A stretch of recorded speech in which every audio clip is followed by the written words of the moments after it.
ಆಚಿ ಮಸಾಲ. ಎಂತ ಅಡಿಗೆಯ ರುಚಿಯಾಗೋ ರಹಸ್ಯವು 20 ರೂಪಾಯಿ. ಸರ್, ರಾಜಕಾರಣದಲ್ಲಿ ಸಿದ್ದರಾಮಯ್ಯನವರು ಸೈಲೆಂಟ್ ಆಗ್ಬಿಟ್ಟಿದ್ದಾರೆ ಅನ್ನುವಂಥ ಮಾತುಗಳು ಚರ್ಚೆಗಳಿದಾವೆ ಸರ್. ನೀವು ಸೈಲೆಂಟ್ ಆಗಿದ್ದೀರಾ ಸರ್? ಸೈಲೆಂಟ್ ಆಗಿಲ್ವಲ್ಲ, ಮಾತಾಡಲ್ಲ ಜಾಸ್ತಿ ಅಷ್ಟೇ. ಹಾಗಂತೇಳಿ ಸೈಲೆಂಟ್ ಆಗಿದ್ದೀನಿ ಅಂತಲ್ಲ. ಈಗ ಸಂಗೊಳ್ಳಿ ರಾಯಣ್ಣವರ ಪ್ರತಿಮೆಗೆ ಹೂನಾರ ಹಾಕೋದು ಸೈಲೆಂಟ್ ಆಗಿರೋದ? ನಿನ್ನೆ ಅಸೆಂಬ್ಲಿಗೆ ಹೋಗಿದ್ದೆ, ಸೈಲೆಂಟ್ ಆಗಿರೋದ? ಮೊನ್ನೆ ಪುಸ್ತಕ ಬಿಡುಗಡೆ ಮಾಡಿದ್ರೆ ಸೈಲೆಂಟ್ ಆಗಿರೋದು. ಆದ್ರೆ ಸಿದ್ದರಾಮಯ್ಯನವರು ಸೈಲೆಂಟ್ ಆಗಿದ್ದಾರೆ ಅನ್ನೋದು ಮಾತಾಡೋದಕ್ಕಿಂತ ಸೈಲೆಂಟ್ ಆಗಿದ್ರೇನೆ ತುಂಬಾ ಯೋಚನೆಗಳನ್ನ ಮಾಡ್ತಾ ಇರ್ತಾರೆ ಅನ್ನುವಂತಹ ಮಾತು ಕೂಡ ರಾಜಕೀಯ ವಲಯದಲ್ಲಿದೆ ಸರ್. ಹಾಗೇನಿಲ್ಲ, ನಾನು ಈಗ ಮುಖ್ಯಮಂತ್ರಿ ಅಲ್ಲ. ಮುಖ್ಯಮಂತ್ರಿ ಅಲ್ಲದೆ ಇರೋದ್ರಿಂದ ಮುಖ್ಯಮಂತ್ರಿ ಆಗಿದ್ದಾಗ ಈ ರಾಜ್ಯದ ಜವಾಬ್ದಾರಿ ಇತ್ತು. ಈಗ ಜವಾಬ್ದಾರಿ ಇಲ್ಲ. ಶಾಸಕ ಬರೀ ನಾನು ಶಾಸಕ. ವಿದ್ಯಮಾನಗಳಾದ್ರೂ ಕೂಡ ಮಾಜಿ ಮುಖ್ಯಮಂತ್ರಿಗಳು ಸೈಲೆಂಟ್ ಆಗಿದ್ದಾರೆ, ತಟಸ್ಥರಾಗಿದ್ದಾರೆ ಅನ್ನುವಂಥ ಚರ್ಚೆ ಅಂತ ಪತ್ರಿಕೆಯವರು ಬರೀತಾ ಇದ್ದಾರೆ. ಸರ್, ಅಹಿಂದ ಚಳವಳಿಯ ಮುಂದುವರಿಸುವ ವಿಚಾರದ ಏನಾಯ್ತು? ಅಹಿಂದ ಚಳವಳಿ ಮುಂದುವರಿಸುವಂತ ವಿಚಾರದಲ್ಲಿ ತಮ್ಮ ಪಾತ್ರಗಳೇನು, ಮುಂದೆ ಹೆಂಗೆ ಅಂತ?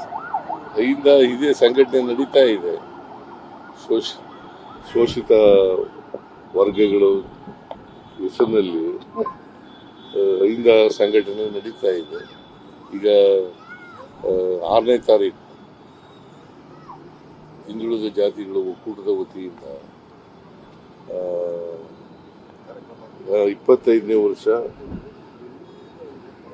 ಆಗಿರ್ತಕ್ಕಂಥದ್ದು. ಅದಕ್ಕೆ ಹಿಂದುಳಿದ ಜಾತಿಗಳ ಒಕ್ಕೂಟ 25, ನಾನು ಅದರಲ್ಲಿ ಭಾಗವಹಿಸ್ತಾ ಇದ್ದೀನಿ. ಸರ್, ರಾಜಕಾರಣದಲ್ಲಿ ಸಿದ್ದರಾಮಯ್ಯನವರು ಸೈಲೆಂಟ್ ಆಗ್ಬಿಟ್ಟಿದ್ದಾರೆ ಅನ್ನುವಂಥ ಮಾತುಗಳು ಚರ್ಚೆಗಳಿದಾವೆ ಸರ್. ನೀವು ಸೈಲೆಂಟ್ ಆಗಿದ್ದೀರಾ ಸರ್? ಸೈಲೆಂಟ್ ಆಗಿಲ್ವಲ್ಲ, ಮಾತಾಡಲ್ಲ ಜಾಸ್ತಿ ಅಷ್ಟೇ. ಹಾಗಂತೇಳಿ ಸೈಲೆಂಟ್ ಆಗಿದ್ದೀನಿ ಅಂತಲ್ಲ. ಈಗ ಸಂಗೊಳ್ಳಿ ರಾಯಣ್ಣವರ ಪ್ರತಿಮೆಗೆ ಹೂನಾರ ಹಾಕೋದು ಸೈಲೆಂಟ್ ಆಗಿರೋದ? ನಿನ್ನೆ ಅಸೆಂಬ್ಲಿಗೆ ಹೋಗಿದ್ದೆ, ಸೈಲೆಂಟ್ ಆಗಿರೋದ? ಮೊನ್ನೆ ಪುಸ್ತಕ ಬಿಡುಗಡೆ ಮಾಡಿದ್ರೆ ಸೈಲೆಂಟ್ ಆಗಿರೋದು. ಆದ್ರೆ ಸಿದ್ದರಾಮಯ್ಯನವರು ಸೈಲೆಂಟ್ ಆಗಿದ್ದಾರೆ ಅನ್ನೋದು ಮಾತಾಡೋದಕ್ಕಿಂತ ಸೈಲೆಂಟ್ ಆಗಿದ್ರೇನೆ ತುಂಬಾ ಯೋಚನೆಗಳನ್ನ ಮಾಡ್ತಾ ಇರ್ತಾರೆ ಅನ್ನುವಂತಹ ಮಾತು ಕೂಡ ರಾಜಕೀಯ ವಲಯದಲ್ಲಿದೆ ಸರ್. ಹಾಗೇನಿಲ್ಲ, ನಾನು ಈಗ ಮುಖ್ಯಮಂತ್ರಿ ಅಲ್ಲ. ಮುಖ್ಯಮಂತ್ರಿ ಅಲ್ಲದೆ ಇರೋದ್ರಿಂದ ಮುಖ್ಯಮಂತ್ರಿ ಆಗಿದ್ದಾಗ ಈ ರಾಜ್ಯದ ಜವಾಬ್ದಾರಿ ಇತ್ತು. ಈಗ ಜವಾಬ್ದಾರಿ ಇಲ್ಲ. ಶಾಸಕ ಬರೀ ನಾನು ಶಾಸಕ. ವಿದ್ಯಮಾನಗಳಾದ್ರೂ ಕೂಡ ಮಾಜಿ ಮುಖ್ಯಮಂತ್ರಿಗಳು ಸೈಲೆಂಟ್ ಆಗಿದ್ದಾರೆ, ತಟಸ್ಥರಾಗಿದ್ದಾರೆ ಅನ್ನುವಂಥ ಚರ್ಚೆ ಅಂತ ಪತ್ರಿಕೆಯವರು ಬರೀತಾ ಇದ್ದಾರೆ. ಸರ್, ಅಹಿಂದ ಚಳವಳಿಯ ಮುಂದುವರಿಸುವ ವಿಚಾರದ ಏನಾಯ್ತು? ಅಹಿಂದ ಚಳವಳಿ ಮುಂದುವರಿಸುವಂತ ವಿಚಾರದಲ್ಲಿ ತಮ್ಮ ಪಾತ್ರಗಳೇನು, ಮುಂದೆ ಹೆಂಗೆ ಅಂತ? ಅಹಿಂದ ಇದೇ ಸಂಘಟನೆ ನಡೀತಾ ಇದೆ.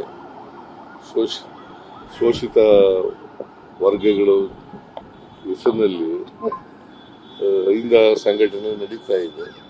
ಈಗ 6ನೇ ತಾರೀಕು ಹಿಂದುಳಿದ ಜಾತಿಗಳ ಒಕ್ಕೂಟದ ವತಿಯಿಂದ 25ನೇ ವರ್ಷ